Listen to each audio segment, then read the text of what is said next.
Hello, everyone. This is Victoria Mattia, and you are watching or listening to the Mom Care Coach. So, thank you so much for joining me today. If this is your first time, thank you so much for checking us out. I hope that this episode blesses you. If you are looking forward to these episodes every week, thank you so much for coming back. I hope that you receive something special from this episode. And of course, don't forget to download and to like and to share with all of your friends and your aunties, your uncles, cousins, everybody that would be able to receive something from this episode. Here we are at the Mom Care Coach, and here we talk all about our four intentional needs.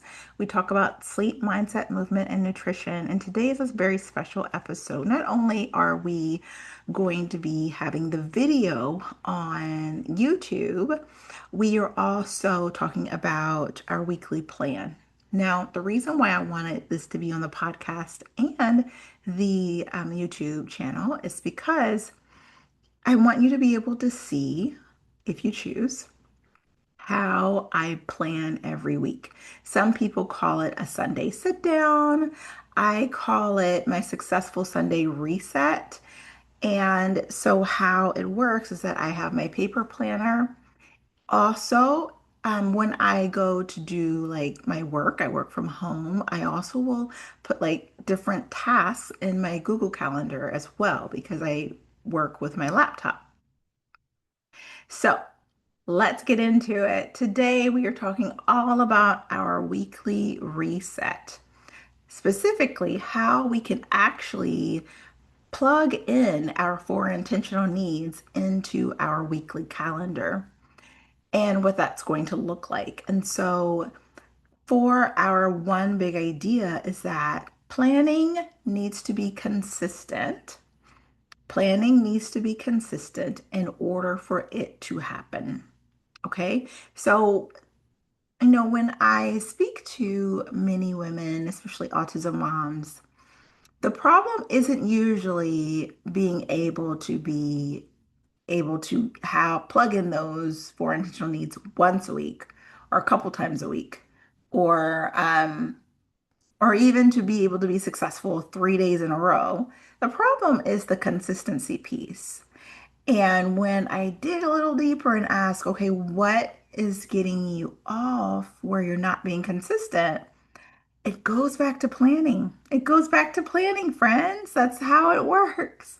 We have to plan. And the thing about it is, even when we plan, have the most perfect plans, often it takes weeks and sometimes months to really get it implemented in our dailies, our daily to-do list, our daily schedules, our daily calendar.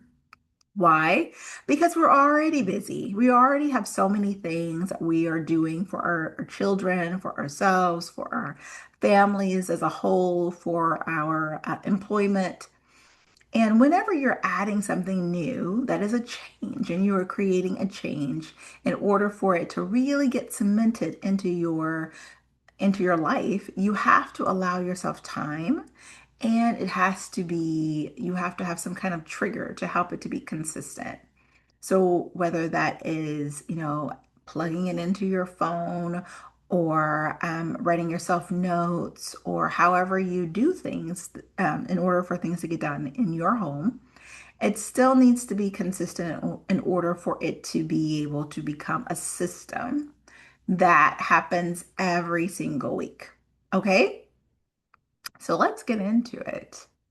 So if you are able to watch me, I'm going to show you. I have a paper planner here. Now, you may ask, okay, so if you have a paper planner, what are the kind of things that's going to go into a Google Calendar? Okay. A Google Calendar, I don't put everything in there because the idea is not to have my laptop or my phone in my face 24/7. The idea is for me to have my paper planner that I'm using all day, every day, but I will also have the ability to be able to have alarms going off to as like a reminder, or I will have some kind of timer or something like that. It's almost as if I'm using it for an alarm. So do you remember when you were in high school here in the States? I grew up in the 80s and 90s.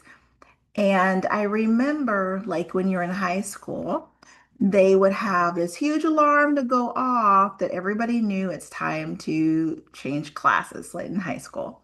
When the alarm went off, that means the teacher would stop talking and they say, okay, see you next time. Everybody would get up and they would go to their next class. And so that's kind of what we're using the Google Calendar for. We're not using it to be able to look at what we're doing all day because that can cause some distraction, especially for some of us that are trying to untangle our lives so much from our phones and being right in the sphere of the internet day and night. When we're trying to untangle ourselves, then that means we have to find other means and other ways that we can still be productive and do the things that we are responsible for, but to do it in a way that we are able to be responsible in a way that will keep us undistracted and to be able to keep our focus on the things that we've already said yes to. When we're looking at our life, we've already said yes to our families. We've already said yes to our employment. We've already said yes to ourselves. And that's the reason why we're wanting to implement self-care in our life so that we are able to be our best, to have more energy, to be able to move well, to be able to age well, to be able to not have back pain and neck pain and difficulty when we're aging and difficulty with our bones and our mindset and our actual mind. We don't want to have those kinds of things. And so we're wanting to work on our lifestyle choices now so that we can be able to really thrive when it comes to our health span and our longevity. Okay, so how do we do that? Well, we have to create pockets of time that is able, as caregivers, to really support ourselves and our self-care. So, how I do it is I have a 5 time blocking system. And yes, I mentioned it before, but let's talk about it again. So, my 5 time blocking system. We have the morning routine and we have the nighttime routine. These guys kind of mirror each other, okay? Meaning a lot of the things that you do during your morning routine, you're going to do out also for the nighttime routine. So even taking a step back in order to create these boundaries or bookends to our day, we have to decide, and I like to decide once for a lot of things to help you automate things. Decide when you want to get up every single day and when you want to go to bed every single day. Okay? So, for instance, let's say you get up at 6:30 in the morning and you want to be in bed by 9:30 in the morning or 9:30 at night, excuse me. So that would mean your morning routine is going to start at 6:30 in the morning and you decide how long you want that morning routine to be.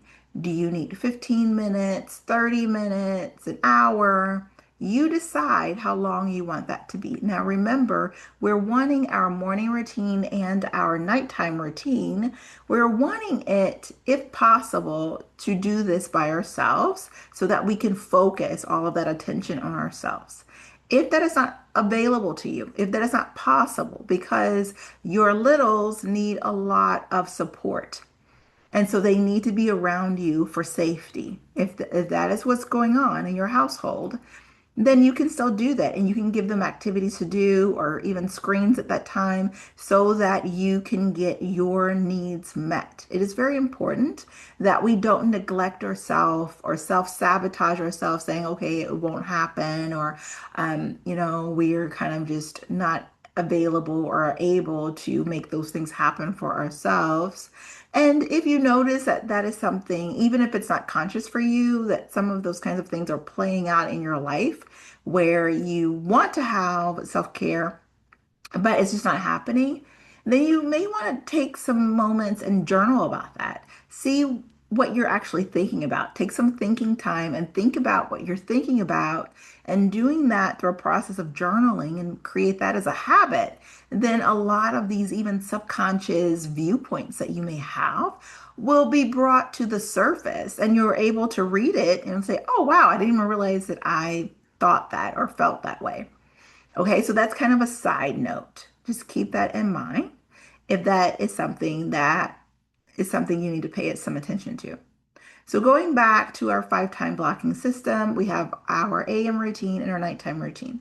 So for our nighttime routine, if we're wanting to be in bed at 9:30, then we want to see if we can have our nighttime routine to start at either 8:30 or 9 o'clock. If it is possible, and of course this is a like an example. This may not be your actual routine. This is an example. We want like at least 30 minutes, but an hour to start our nighttime routine if possible, because that will trigger to us, okay, all screens need to be off for us to actually start our nighttime routine. Because when we go to bed, we don't want to be thinking about all the things we've just done, or what movie or TV show or what we just scrolled right then when it's time to go to bed. When we go to bed, we want to make sure that we're able to be calm. So we need in that nighttime routine calming activities. That nighttime routine may include different activities to help calm your body down. That may mean drinking a cup of calming tea, making sure all of the lights are off, making sure that your blackout curtains are closed if you have those, or making it dark as possible, making sure your room is cool, making sure you, in that nighttime routine, you already put your jammies on. Maybe you've had like maybe you did a quick wash up, you put your jammies on, you put some moisturizer on, you've done some stretches, all of this stuff to help us to relax our bodies. Okay, so what we don't want is, like, let's say your bedtime is 9:30. We don't want to have just turned off the screens at 9:25 and then get in bed at 9:30. And the reason why is because it makes it difficult for us to sleep, because our brain is so processing what we've just seen, what we just heard, what we just watched, all of that. And we don't want that to be in our mind when we're trying to sleep. So I always recommend at least an hour turning off all the screens. If that is possible for you, do everything you can. But if that's possible, that's going to be best. If you can turn them off even 2 hours earlier than the time you want to be in bed, that's even better. But I like to adhere to at least an hour. If that is absolutely unavailable to you, then at least 30 minutes. You just got to give yourself some time to kind of debrief and relax so that your body is prepared to sleep. Okay? Morning routine, some kind of wash up, getting dressed, brushing our teeth, just like you should do that for nighttime routine as well. And then maybe instead of having a cup of tea, you want a cup of coffee or a cup of matcha. And then you're doing a little bit of reading. You can do the same thing in your nighttime routine. Maybe you're going to read your Bible for a few minutes, or a devotion, or a personal development book, or both. And then you're getting ready to welcome your children into the room. Maybe you're also going to have breakfast during that time, depending on how much time you have. Okay. So, either way, just keeping in mind, we're wanting that morning routine and that nighttime routine to be all about us and our self care. So, keeping that in mind, let's look at our 4 intentional needs. We have sleep, we have mindset, movement, and nutrition. So, in that AM routine and that nighttime routine, maybe in that morning routine, you want to have exercise, a little like a 10-minute Pilates exercise. Or maybe you're wanting to take a walk in the morning during your AM routine, uh, morning routine. So think about what you can do there. Maybe that's a time where you're also going to have a little bit of breakfast, or maybe not. I like to do a lot of intermittent fasting sometimes, and so that's not the time I usually have breakfast. I usually have my matcha or my green tea at that time. So it's all up to you, right? Also, nighttime routine. That is not the time that you want to have your last meal or even a snack. And the reason why is because the newest research has shown that we are wanting to finish our meals 2 to 3 hours before we want to be in bed. And the reason why is because when we go to sleep, we want to be able to reach the REM sleep, which is a deeper level of sleep. And while we're sleeping, that is when the body is able to detoxify itself, to clean up, to repair, to do all of these wonderful things. But it can't do that if the body is busy digesting our food. Okay. So 2 to 3 hours, if possible, 3 hours. So let's say if you're wanting to be in bed at 9:30, then you want to have finished your last meal by 6:30. You can still have tea, but tea is usually like an herbal tea you're wanting to have. You don't need to be digesting your food after that time. Okay. So that's the morning routine and the nighttime routine. Now let's look at these other routines. What do we have here? We have the AM block and the PM block. They also will mirror each other. How that works is that how that is a time that we are serving our families, whether it's serving our families or we're working a job outside of the home, or even we have a job inside of the home. We're a stay-at-home mom, or we are a stay-at-home working mom. Maybe we're a homeschooling mom. All different kinds of things we could be doing, but that AM block and that PM block is generally the times that we are with our families. We are serving by doing laundry, prepping meals. We are helping with schoolwork. We are tidying our areas up or helping our children tidy up. You know, as autism parents, some of us have children that has really high support needs. Others do not. But depending on what you have in your household, that may be a time where you are helping your child with their before school routine. So that could be need time, they may need your help with getting dressed, brushing their teeth, helping them eat their breakfast, helping them do their hair, all kinds of different things, especially if they have high support needs. Maybe that's a time where you are helping both of your children or multiple children do the things that they need to do. So basically, AM block, PM block is when you are serving your family.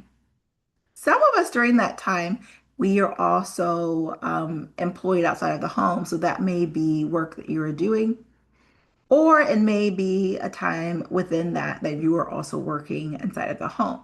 Or it may be, like I said, if you're a stay-at-home mom or homeschooling mom, you are just supporting your family and helping them in that way, which is amazing and awesome, right?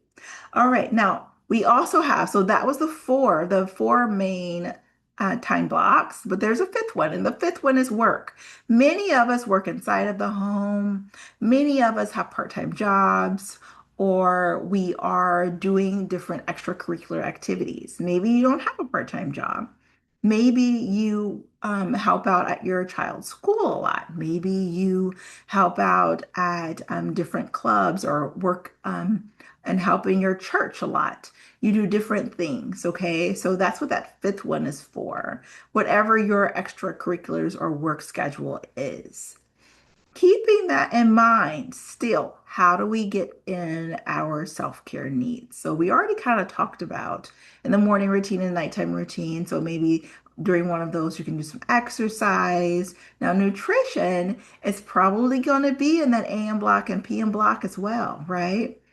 So you're thinking about maybe that's when you're doing your meal prep. Maybe that's when you are doing some grocery shopping, running errands. Maybe that is during the time that you're going to be doing meal plans. But the meal plans, ideally, you want to do during this time when you are sitting down planning your week. Of course, it has to do with how much time you have. But that's the time you really want to be able to do that. And then during your later on, when you have scheduled the time to go grocery shopping, whether that's online or in person, then you will do that at that time. Okay. So it's all about planning to make our weeks a success. So now we want to talk about mindset. Mindset can be helpful in a multitude of ways. Maybe you make a list during your weekly plan session. Make a list of things that you want to stop doing. There can be a stop doing list. Maybe you want to stop speaking badly about yourself when you get frustrated. Maybe you want to stop raising your voice at your kids when you don't know what else to say. Maybe you want to speak more agreeably with your husband if he's saying, even when he's saying things that you don't like or agree with. So you can create a stop doing list. Maybe you want to stop snacking in between meals. Okay. So that would also be supportive with our mindset. Also, choosing a personal development book or choosing to read one chapter of Proverbs every day. That is also amazing for mindset, isn't it? Creating healthy habits. That's also wonderful for mindset. How much water are you drinking every day? You can track that. How many steps you're getting in every day? You can track that. Those are awesome things that can be really, really helpful for us when we are looking at how we can support our mindset. And when we plan for that, then we can guarantee that it's going to happen. We may not be able to, guarantee 100%, but the the possibility goes up significantly when it is planned for, right? Okay, and then of course, so we've talked about mindset, we've talked about nutrition, we've talked about movement. Let's talk about restorative rest. So that is our sleep. And of course, it is so important to plan for sleep. And that's what we talked about in the beginning when we talked about our nighttime routine. It is so important to create that, isn't it? Yes, that definitely is my dog. Oh. Okay, everybody. So I hope that this has been helpful for you. I'm going to end with just a couple of planner tips. So when you get a planner or whatever kind of planner you're using, there's all kinds of paper planners. I use one by Horatio Printing, and if you're on YouTube, you can see it. There's vertical columns. There's different ones that have horizontal, but I feel like the vertical columns are going to help you the most. And I put whatever notes I do at the top, and I always put like how I'm planning to get my four intentional needs met. And I put it at the top to help me to figure out what I'm wanting, how I'm wanting to do that. And then over here, this is for next week, so I haven't plugged all of that stuff in yet. Over here, I just actually will use a ruler and I will make sure there's timestamps on it of when I'm wanting to get things done with my 5 time blocks and what I'm wanting in there.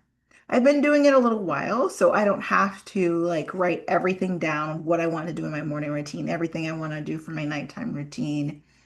But in the beginning, I definitely recommend that you do because that's going to help keep you on task. Also, make sure that each week you have a successful Sunday sit down or reset. And in that time, you're going to be doing your meal planning. You're going to be writing down in the meal plan what ingredients you're needing, what kind of things you're wanting to cook, so that you're also going to plan when you're going to do your grocery shopping, whether you do it online or in person. That's up to you, but it still needs to be planned out. Also, before you go grocery shopping, if you go in person, make sure you eat a meal so that you're not tempted to buy everything that is there. That can be very helpful as well. Now, if you don't have a paper planner, there are like free sheets that you can find in Google and find and just print out until you get one. And I really like this particular one. It has like little verses on it and everything. And there's a space for your to-do list It has the week for you to look at, and then on the bottom it has like weekly intentions. The weekly intentions is where I put, and I'll just read to you what I read on mine. Drink water, weights, Pilates, like my weekly hair, things I like to do with my hair, making sure I like to wear makeup every day, but I don't always wear it. I'm very minimal when I put things on, making sure I get dressed by a certain time so that I can feel like I am, put together and ready for the day. And that's also if you want to just put like your stop doing list, you could put that there as well. There's also a place at the bottom where you can add things. So like maybe that's the spot that you would put like your personal morning routine, your nighttime routine, making sure it's only like 3 to 5 things that you're wanting to do on a consistent basis. You don't want to make it too long because if the list is too long, then maybe that's only times you can do when everything is going perfectly. But life sometimes life's and it's not always perfect. So making sure it's short enough that is easy enough for you to be able to implement on a daily basis, not just when everything is perfect. So those are a few tips. And then also, like with the Google Calendar, like I said, it's only certain things that I put for an alarm, right? So when I'm transitioning to a different block, I can put that as an alarm. If there are certain appointments, I can put that as an alarm, but not everything, because how the brain works is that it kind of um, stop focusing on the alarms if it's happening every 15 and 20 minutes. It just becomes kind of the background noise, and then it's not actually useful or helpful at all. So we were wanting to make sure that the things that we do is actually going to be helpful for us. Okay, so I hope you've enjoyed this episode. I look forward to hearing from you. I will try to put the link for Horatio Printing in the description box. And also, if you're looking for more support and you're looking to get coaching, or what are some health bundles I have different health bundles for nutrition as well as skincare. Please do not forget that you can email me and I can fill you in and send you links on whatever else you are needing to support you. All right, have a fantastic day. I look forward to speaking with you next time. Bye bye.